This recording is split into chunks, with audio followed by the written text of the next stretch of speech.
Hello, all you beautiful people out there. What is going on? This is your friend Britik coming at you fast with some legacy gameplay. You guys, shout out if you know what video this is originally from. This is some prime throwback gameplay that I've probably used about 17 times now, but I just love it so much, man. I miss Grux, okay? I miss Grux. And having prefaced this video with that, I do want you guys to listen, to hear me out. I know you guys clicked on this video because you saw the title. You're getting ready to go all keyboard warrior on my ass, but just be patient, alright, and just listen to what I have to say. Now, I miss Paragon just as much as the next guy, okay? I loved it. It was fun. I was able to grow an amazing community. I still have that same community holding on to whatever happens post-Paragon. You guys are the best. You really are. And I miss hanging out with y'all with Paragon streams and all that, especially now that I got a nice computer and actual streaming equipment and shit, and I could actually, you know, blow the fuck up if I could have tried, but whatever. Anyway, you guys understand. I miss Paragon just as much as the next guy, maybe a little bit more, but I'm just, you know, I'm just pretty good at moving on, I guess. Anyway, I want to talk about as to why it might be an actual good thing that Paragon died. I know. Weird, right? Why would I say such a weird thing? But let's talk about it. So, MGK, let's talk about it. So anyway, why? Let's just look at some positives here. Let's just be positive. Put our positive thinking cap on. Let's look at some positives here in the situation. Why is it a good thing that Paragon ended up dying? Well, for one, it got put out of its misery, right? The way it was going in Monolith, it was just going to be disaster after disaster. It seemed like it's hard to say that for sure. Obviously, we don't know what the future is. We don't know what the future was until it happened. So when you think about it, you're just like, all right, well, I don't like this update that they did. I don't like how they changed from Legacy to Monolith. Okay, now I don't like this card update. If the game still tried to keep going, imagine what else they would have tried to change to make the game better, quote unquote, instead of just listening to the majority of their fan base and just, you know, keeping the older item system or improving it rather than changing it completely, or keeping the old map Legacy instead of changing it to Monolith. You know, stuff like that. It could have just been a complete disaster and just even more painful. Now, the thing that's good about it dying is that it's like a dead tree that burns down in the forest. It leaves space for new trees to grow. It drops seeds for those new trees to sprout and grow, and those trees can now live for longer and be younger and provide more oxygen to the environment and just be richer for the environment in general than that old tree. So what I'm trying to say with this metaphor is that take a look at what happened since Paragon shut down. Take a look. We have 1, 2, 3 major developers, 4 if you want to include predecessor. Yes, I know that game exists. All working on a post-Paragon type of game. A 3D, you know, third-person MOBA that is in Paragon's spirit. So you take a look at that and you're like, wow, okay, that's good, right? You know, more video games, that's always a good thing. But not only that, because Paragon died, these companies now have a chance to build on that. They have seen that something like Paragon could work with the right effort behind it and with the right community involvement. And, you know, respecting the community's voice and actually making changes to the game that would improve it rather than changing it willy-nilly thinking that it's going to make things better all of a sudden because it's different enough. When really, that never happened in Epic's case. For example, 3 projects, right?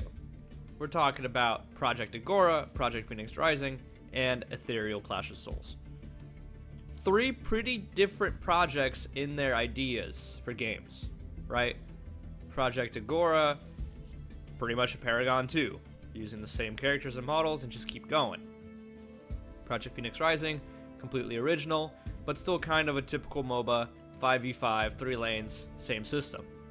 Ethereal, completely new ambitious project, 6v6, 3 lanes that are vertical instead of horizontal, and just a whole bunch of other systems that we're not used to seeing in MOBAs. This is really good. This creates a lot of diversity, and it gives you a reason to try out all 3 and see which one you really, really like. It's expanding on Paragon in a way that wouldn't have been possible if Paragon was still around. because Paragon would have to stay true to what it used to be and what it was, rather than exploring new options like these new developers now can, now that they have the space to do so, now that they have the inspiration, now that they know where Epic has gone wrong, and hopefully they can fix those problems instead of reincorporating them into their own games. Now, there are some issues with this, right? And this is one of the comments that I see over and over and over again on all my videos. Why are they making so many different quote-unquote Paragon 2s or post-Paragon projects? Like, why are there so many? This is going to fracture the fan base.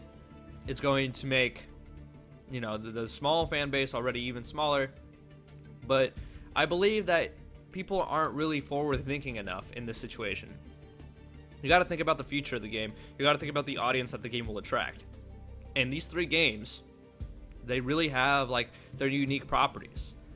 Seeing comments from you guys, it really shows like, oh, hey, I'm more excited for Paragon 2. No, I'm more excited for Project Phoenix Rising. No, I want to see what this ethereal game is all about. It looks pretty crazy. You have this option, you have these choices, and you can really play the game you really actually want to play, and that's going to be enough. You know, if you just simply miss your character from Paragon and they were in the assets that were released, then you can go and play Project Agora when it's out, and you can keep playing your Paragon.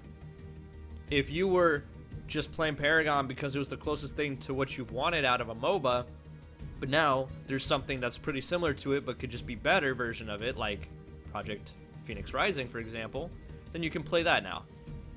Or if you were interested in trying something absolutely new, just like you tried Paragon for the first time, it was your first third-person MOBA, now you can try something even crazier, like Ethereal, when that comes out.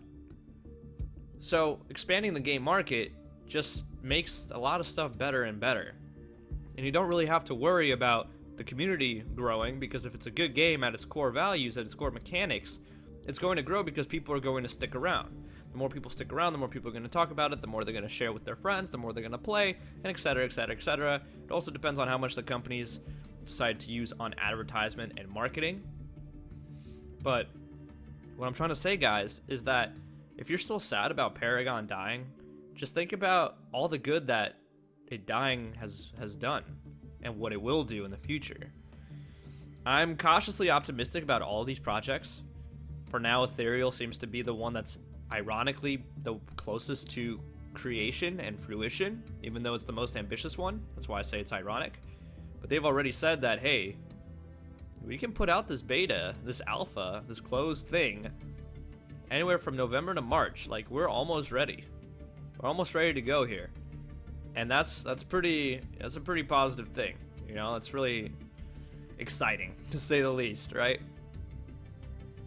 So hopefully you guys take my points here into consideration, and now you can go ahead and dislike the video if you truly believe that I'm just talking shit just to talk shit at this point.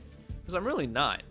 Paragon was a great game in a lot of ways, and that's why these developers are making quote-unquote spiritual successors, right? Like, it's not, they're not doing it to maybe reap off the benefits. Maybe they are, you know, corporations, businesses, it's all that what they do.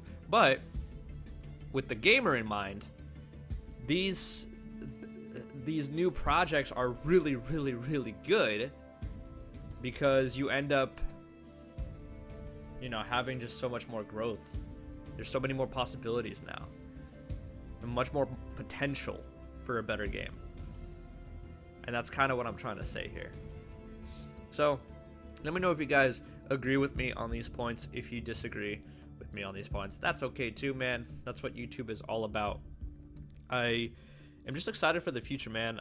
I really do think that at least one of these 3 projects can pull it out of the hat and really blow up if they, you know, get more funding and more advertisement and stuff like that. I do want to stay optimistic. And if not, well, shit, I mean, you got literally all the other video games that aren't third-person MOBAs, unfortunately. But if you're trying to scratch that third-person MOBA itch, what I'm trying to say is Paragon dying just opened 3 more doors, 4 more doors. Just like that old tree burning in that wildfire, it just made room for new trees to sprout and be even more efficient to the environment. So think about that. That's just a thought that I had. I wanted to make a video on it, see if you guys agree with me, disagree with me, all that good stuff. Plus, it's been 5 days since I made a video, so why not make another video because I can. Plus, I just like watching Paragon gameplay. Like, I watch this as I commentate, by the way, guys. It's pretty entertaining. It was a freaking awesome game. Ain't even gonna lie about that. It was an awesome game. To its core, it was an awesome game. It got messed up with, you know, some bad patches, but the idea, the concept, the spirit behind it, just really, really unique and really fun. And I hope we can see more of this in the post-Paragon projects. Thank you guys so much for watching. Hopefully you enjoyed. If you did, drop a like, subscribe, all that good stuff. And as always, make sure you all have a wonderful day. Peace.